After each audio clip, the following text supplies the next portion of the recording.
Budget کی آمد ہے اور ہم یہ دیکھ رہے ہیں کہ یہاں پر تو تنقید کے نشتر برسائے جا رہے ہیں گلگت بلتستان میں. ادھر پیپلز پارٹی اور نون لیگ کے درمیان بھی سیاسی معاملات بجٹ کے معاملے پر چل رہے ہیں. مشاورت کا سلسلہ جاری ہے اور دونوں اتحادی جماعتوں کے درمیان ہونے والے جو اہم اجلاس ہیں اس میں بجٹ 2026-27 کو 10 جون کو پیش کرنے پر کم از کم اتفاق ہو گیا ہے. آل رائٹ، تو اب ان دونوں معاملات کو لے کے چلتے ہیں اور ہمارے ساتھ موجود ہیں سینئر تجزیہ کار سینئر صحافی عمران یعقوب صاحب. السلام علیکم عمران صاحب، صبح بخیر. بہت شکریہ، thank you so much sir. Sir thank you. اچھا سر، ذرا جی بی الیکشن سے ہم آغاز کرتے ہیں. سینٹر میں ایک دوسرے کے ہاتھ میں ہاتھ ڈالے چلنے والے لوگ، گلے ملنے والے لوگ جی بی الیکشنز میں اس وقت طنز کے تیر برسا رہے. سب سے جو مزے کا بیان تھا نا وہ بلاول صاحب کا تھا. انہوں نے کہا کہ اگر 18ویں ترمیم نہ ہوتی تو کسی شہر میں اورنج ٹرین نہ ہوتی اور کچھ بسیں نہ چلتی. پتہ نہیں وہ 18ویں ترمیم شاید کراچی پہ لاگو نہیں ہوتی، اسی لیے یہاں پہ اس طرح کی کوئی چیز نہیں ہوتی. لیکن کیسے اسیس کر رہے ہیں سر جی بی الیکشنز کو اور خاص طور پہ پی پی پی ورسز نون لیگ وہاں پہ جو چل رہا ہے؟ دیکھیں، گزارش یہ ہے کہ پیپلز پارٹی اور نون لیگ جو ہے، میں ہمیشہ آپ سے جب کبھی پہلے بھی پروگرام میں آپ نے دعوت دی ہے تو میں نے ہمیشہ یہ بات کی ہے کہ پیپلز پارٹی اور مسلم لیگ نون بنیادی طور پہ ایک دوسرے کی رائیول سیاسی جماعتیں ہیں. ان دونوں نے ایک دوسرے کے خلاف الیکشن لڑنا ہوتا ہے، ایک دوسرے کے خلاف انہوں نے تقریریں جھاڑنی ہوتی ہیں، ایک دوسرے کی غلطیاں جو ہیں ان کو بڑھا چڑھا کے پیش کرنا ہوتا ہے. عوام کو وہ کہتے ہیں نا، دل کے بہلانے کو غالب یہ خیال اچھا ہے. لیکن ویسے اگر آپ دیکھیں تو یہ ایک ہی پیج پہ ہیں. اچھا، اب وہ ایک پیج کیا ہے؟ یہ دونوں جماعتیں جو ہیں اس وقت آپ دیکھ لیں کہ اسٹیبلشمنٹ کے ساتھ کھڑی ہیں. یہ دونوں جماعتیں جو ہیں یہ اسٹیبلشمنٹ کے ساتھ اس طرح سے ہیں کہ اسٹیبلشمنٹ کو ہر وقت یہ یقین دلانے کی کوشش کرتی ہیں کہ اسی زیادہ وفادار ہیں. آپ زرداری صاحب دیکھ لیں، جو کبھی اینٹ سے اینٹ بجانے کی بات کرتے تھے، ان کے آج کل کے بیانات دیکھ لیں، ان کی آج کل کی گفتگو دیکھ لیں، ان کے آج کل کے معاملات دیکھ لیں، بلاول بھٹو زرداری صاحب کے دیکھ لیں. اور اب تو بلاول بھٹو زرداری خود بھی بہت اچھے بچے بن چکے ہیں. انہوں نے خود بھی اس حوالے سے بڑی ساری گفتگو ان کی آپ کے سامنے. اسی طرح سے مجھے کیوں نکالا سے اب تک جو صورتحال ہے، جو آخری تقریر میاں نواز شریف صاحب نے 2-3 دن پہلے یہاں گلگت بلتستان میں کی ہے، اس میں بھی آپ دیکھ لیں تو معاملہ یہ ہے کہ یہ اب جان چکے ہیں، یہ راز پا چکے ہیں کہ پاکستان میں اس خطے میں حکومت کرنے کے لیے یا کامیابی کے ساتھ اور سکون کے ساتھ حکومت کرنے کے لیے ضروری ہے کہ آپ کو پوری سپورٹ حاصل ہو. اب وہ سپورٹ جو ہے وہ آپ نے اگر لینی ہے تو اس کے لیے ہمیشہ سے کچھ لو اور کچھ دو کی پالیسی کرنا پڑتی ہے. اور پاکستان کی اگر آپ اسٹریٹجک پوزیشن دیکھیں تو میں تو ذاتی طور پہ یہ سمجھتا ہوں کہ شاید پاکستان کو کامیابی سے چلانے کے لیے یہ ضروری بھی ہے. جہاں ہر طرف اس کی بنیادی وجہ یہ ہے کہ دیکھیں آپ کے ایک طرف اگر آپ مغربی سرحد دیکھ لیں تو افغانستان، جہاں آپ نے جس کی وجہ سے 80,000 سے زیادہ جانیں قربان کر دیں، شہادتوں کی ایک لمبی فہرست ہے آپ کے پاس. شاید پاکستان کا کوئی صوبہ، کوئی قصبہ، کوئی دیہات ایسے ہوں کہ جہاں سے لوگ شہید نہ ہوئے ہوں، دہشت گردی کہ ناسور نے ہمیں نقصان نہ پہنچایا. لیکن اس کے باوجود آپ یہ دیکھنے کہ اب افغانستان آپ کے ساتھ کیا کر رہا ہے. اگر آپ دوسری مشرقی سرحد کی طرف آ جائیں تو انڈیا آپ کا اصلی دشمن ہے. اسرائیل اور انڈیا کا جو نیکسس ہے افغانستان، اس میں کس طرح سے کیا کردار ادا کر رہا ہے وہ بھی آپ سب کے سامنے ہے. تو اس ساری پوزیشن میں اگر ہم اس طرح سے کریں کہ یہ سمجھیں کہ پاکستان میں اسٹیبلشمنٹ کے کردار کو مختصر کر دیا جائے یا اس کو، تو وہ ممکن نہیں ہوگا. رائٹ سر، عوامی مسائل کے اوپر بات کر لیتے ہیں.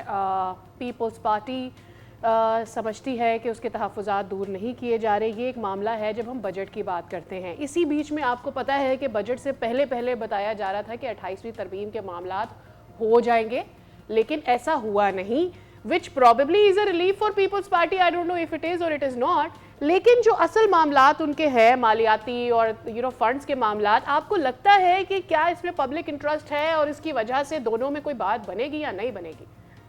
دیکھیں بات سیدھی سی ہے کہ پیپلز پارٹی کا اپنا طرز سیاست ہے، نون لیگ کا اپنا طرز سیاست ہے.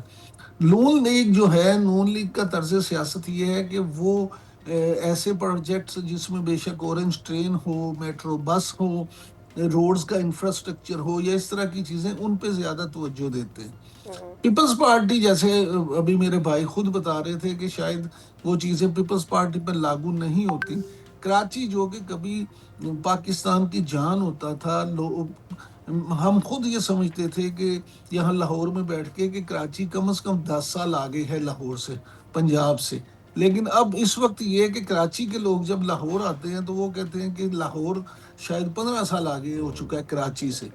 یہاں پہ آج تک یونیورسٹی روڈ ہی، ہم نے تو اپنی زندگی میں میں ارلی 90s سے کراچی آ رہا ہوں ریگولر، لیکن یونیورسٹی روڈ آج تک بن نہیں سکا. شارع فیصل کے مسئلے حل نہیں ہو سکے.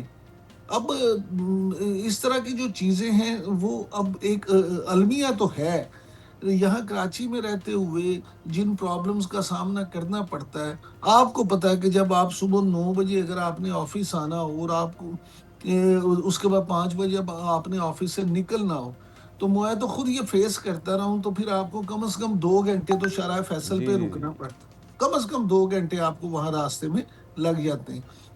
تو کراچی جیسا میٹروپولیٹن شہر کے جس کو دیکھ کے دبئی بنایا گیا، اس کی حالت یہ دیکھ کے سچی بات ہے دکھ ہوتا ہے.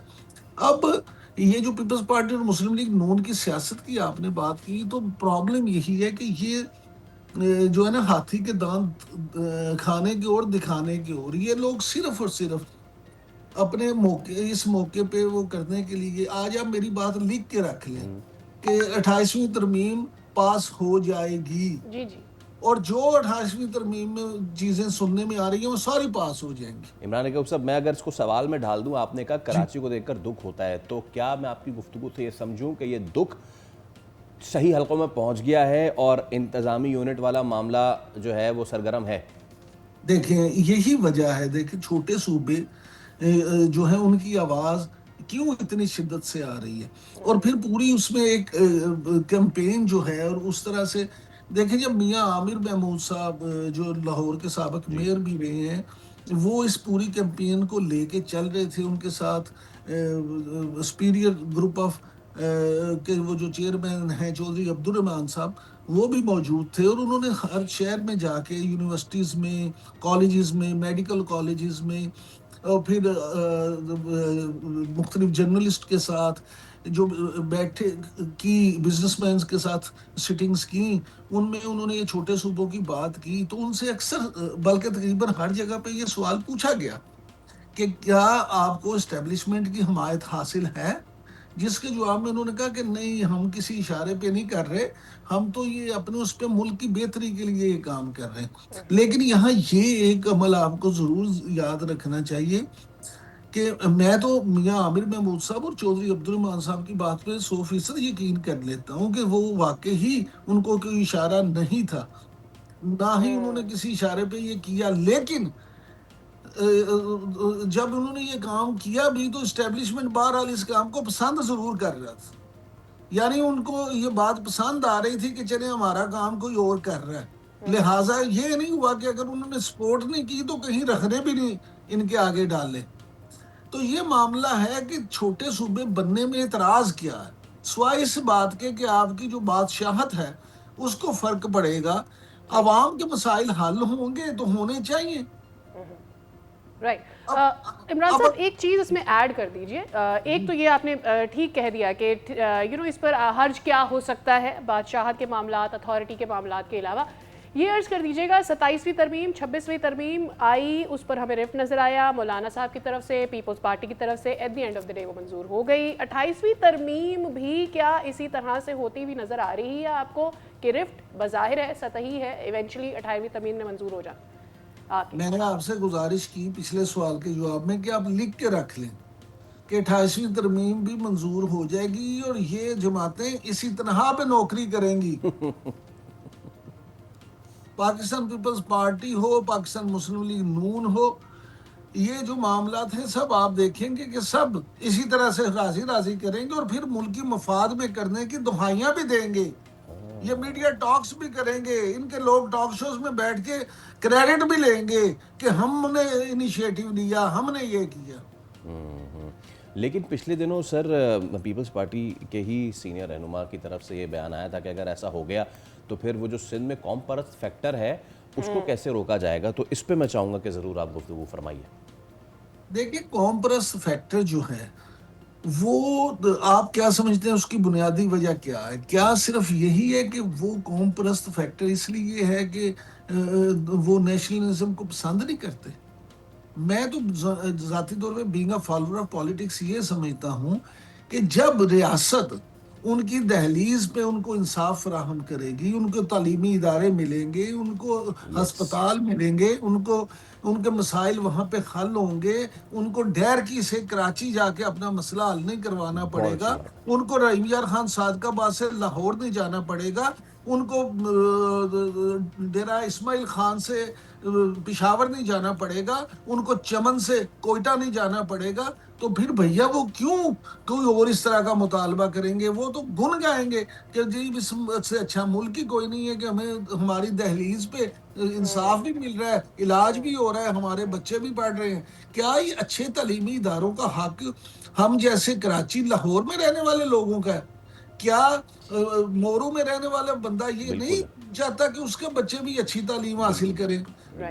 رائٹ ٹھیک ہے, لیکن ایک سوال ہے, ہمارے پاس وقت کی کمی ہے. عمران یعقوب صاحب آپ کے وقت کا بہت بہت شکریہ. دوبارہ اس معاملے پر آپ کو زحمت دیں گے کیونکہ بس ایک سوال ہے کہ این ایف سی معاملات بھی ہم نے اس لیے پھیلائے تھے کہ صوبوں کو حقوق ملے, تھوڑا سا ڈیوائڈ کیا جائے, لیکن بعد میں اب این ایف سی کے معاملات ہم واپس بھی لینا چاہ رہے ہیں. سو ڈیوائڈنگ دا صوباز, کیا یہ واقعی چیزوں کو بہتر کر سکتا ہے؟ سبسکرائب کریں اور بیل دبائیں تاکہ کوئی خبر رہ نہ جائے.